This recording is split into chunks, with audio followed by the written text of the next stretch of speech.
दोस्तों, यदि कोई आपसे पूछे कि इस सृष्टि में सबसे ज्यादा शक्तिशाली कौन है, तो हो सकता है कि अभी आप इसका जवाब ना दे पाएं। लेकिन आज हम आपको इस वीडियो के माध्यम से हिंदू पुराणों से ली गई 6 ऐसी महत्वपूर्ण बातें बताएंगे जिन्हें जानकर आपको इस प्रश्न का उत्तर मिल जाएगा। इतना ही नहीं, बल्कि इस बात को जानने से आपको सबसे बड़ा फायदा ये होगा कि आज के बाद आप अपने जीवन में दुख, मुसीबत और परेशानियों को हमेशा हमेशा के लिए भूल जाएंगे। लेकिन वीडियो शुरू करने से पहले यदि अभी तक आपने हमारे चैनल को सब्सक्राइब, वीडियो को लाइक व शेयर नहीं किया है तो जल्दी से कीजिए, ताकि आगे भी आपको इसी ज्ञानवर्धक व रोचक जानकारियां प्राप्त हो सके। नमस्कार और एक बार फिर स्वागत है आप सभी का आपके अपने वीडियो कलेश यूट्यूब चैनल पर।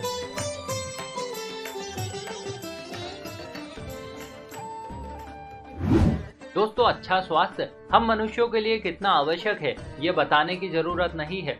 यदि हमें कोई छोटा से छोटा रोग भी हो जाए तो फिर हम चैन से नहीं जी सकेंगे। लेकिन इस सब के बावजूद भी दोस्तों, हम में से कई लोग अपनी सेहत के प्रति लापरवाही दिखाते हैं और ये सोचते हैं कि आज नहीं बल्कि सेहत को कल सुधार लेंगे। जबकि धर्म कहता है कि बीमारी को मामूली समझकर शुरू में ही इसका इलाज ना करना घातक सिद्ध हो सकता है। अतः जैसे ही आपको पता चले कि आपको किसी प्रकार का रोग, समस्या या कोई बीमारी है, तो सब कार्य को छोड़कर सबसे पहले उसके समाधान या इलाज में जुट जाइए, अन्यथा बाद में आपको पछताना पड़ेगा। चलिए अब बात करते हैं अगले बिंदु की। दोस्तों, बहुत से लोगों को अपनी जवानी पर अहंकार होता है। जवानी के मद में चूर होकर ये उसकी अहमियत को ही भूल जाते हैं और मनमाने ढंग से जीवन जीने लगते हैं, जबकि इन्हें इसका असली अर्थ ही पता नहीं है। जवानी के संदर्भ में विद्वानों ने कहा है कि जवानी सिर्फ 4 दिन रहती है और उसके बाद वृद्धावस्था कब आपको घेर लेगी आपको पता ही नहीं चलेगा। और दोस्तों, जैसे ही वृद्धावस्था आने लगती है तब आपको पता चलता है कि जवानी किसे कहते हैं। फिर मनुष्य को छोटी छोटी आवश्यकताओं की पूर्ति के लिए भी दूसरों पर निर्भर रहना पड़ता है। अतः वे लोग जो अपनी जवानी पर आज बहुत इतराते हैं उन्हें संभल जाना चाहिए, अन्यथा बाद में उन्हें बहुत पछताना पड़ेगा। चलिए अब बात करते हैं अगले बिंदु की। दोस्तों, जीवन में सुख दुख और उतार चढ़ाव तो आते ही रहते हैं। समय कभी भी एक जैसा नहीं चलता। आज यदि देव कृपा से समय अच्छा चल रहा है, आप सुखी हैं, तो इसका अर्थ ये बिल्कुल नहीं है कि आप अपने दुख भरे दिनों को भूल जाएं या उन लोगों की उपेक्षा करें जो आज दुखी हैं। अधिकांशतः देखा गया है कि ज्यादातर लोग दूसरे लोगों के दुख में शामिल नहीं होते और मन ही मन ये कामना करते हैं कि कोई हमारी सुन ले, कोई हमारी मदद करने चला आए।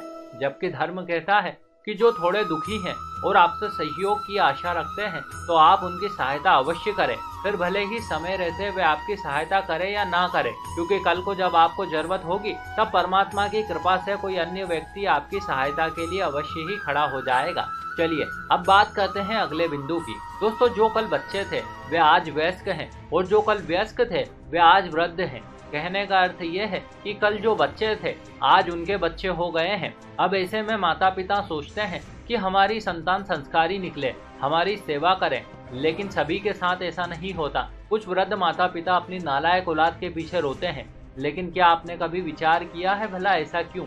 इस संबंध में गरुड़ पुराण कहता है कि जिन लोगों ने कभी अपनी जवानी में अपने माता पिता की देखरेख नहीं की, कभी उनकी सेवा नहीं की, आज वे इस उम्मीद में हैं कि कल को उनकी औलाद भी उनकी सेवा करेगी, तो वे बहुत ही बड़े भ्रम में जी रहे हैं, क्योंकि कल उनकी भी यही दुर्गति होने वाली है जो आज वे अपने वृद्ध जनों की कर रहे हैं। इसीलिए दोस्तों, कहा गया है कि आज तुम अपने वृद्ध जनों की सेवा करो, ताकि उनके आशीर्वाद से तुम्हारी संतान संस्कारी निकले और आगे चलकर वो भी तुम्हारी देखरेख करे। चलिए अब बात करते हैं अगले बिंदु की। दोस्तों, आज आपको कई लोग ऐसे मिल जाएंगे जो खुद को श्रेष्ठ, ज्ञानी व समझदार समझते हैं। इन्हें लगता है कि ये विशेष हैं और इनमें कुछ खास है, बाकी के अन्य सभी लोग बस ऐसे ही हैं। जबकि ये लोग इस बात को भूल जाते हैं कि दुनिया में कोई बड़ा या छोटा नहीं है और ना ही कोई किसी से बेहतर या श्रेष्ठ है, अपितु उस परमात्मा ने हम सभी को एक समान बनाया है। ज्यादा पढ़ने, सोचने या धन अर्जित करने से कोई बड़ा या बेहतर नहीं हो जाता। अतः धर्म कहता है कि हमें सभी को समान रूप से देखना चाहिए। यही सबसे बड़ी समझदारी की बात है। चलिए अब बात करते हैं अंतिम बिंदु की। दोस्तों, आपने संत कबीर का ये दोहा तो सुना ही होगा। वे कहते हैं, काल करे सो आज कर, आज करे सो अब, पल में प्रलय होएगी, बहुरी करेगा कब। अर्थात वे काम जिन्हें आप कल करने की सोच रहे हैं, बेहतर होगा कि आज ही आप उन कामों को निपटा लें। बल्कि उससे भी अच्छी बात तो ये है कि आज के बजाय आप उन्हें अभी निपटा लें, वरना पल भर में प्रलय हो जाएगी।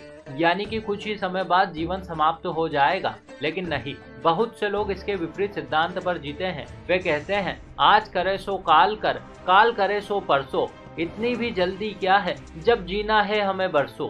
अब दोस्तों, इस बात का अर्थ स्पष्ट करने की जरूरत नहीं है और ना ही इसके परिणाम बताने की जरूरत है, क्योंकि आप खुद समझदार हैं और इस बात को आप भली प्रकार से समझ सकते हैं कि उन लोगों का क्या हाल होता है जो इस प्रकार से आज के काम को कल पर टाल देते हैं। निश्चित ही एक समय के बाद ये आलसी लोग काम के बोझ से मर जाएंगे।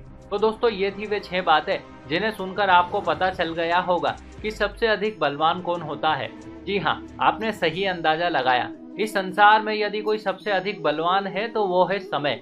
वो समय ही है जो किसी मनुष्य को राजा या रंक बना सकता है। समय का सम्मान करने वाला मनुष्य अपने जीवन को अत्यंत ही विधायक ढंग से जी सकता है। समय ही सफलता या समय ही असफलता की सीढ़ी साबित हो सकता है। इसी के साथ हमारी ये कथा भी यहीं समाप्त हुई। आशा करते हैं ये जानकारी आपको जरूर अच्छी लगी होगी। ऐसे और भी वीडियो देखने के लिए अभी सब्सक्राइब कीजिए वीडियो कलेश यूट्यूब चैनल को। साथ ही साथ इस वीडियो को ज्यादा से ज्यादा लोगों के साथ शेयर करें ताकि चारों ओर धर्म रूपी प्रकाश फैले। आप सभी दोस्तों का बहुत बहुत धन्यवाद।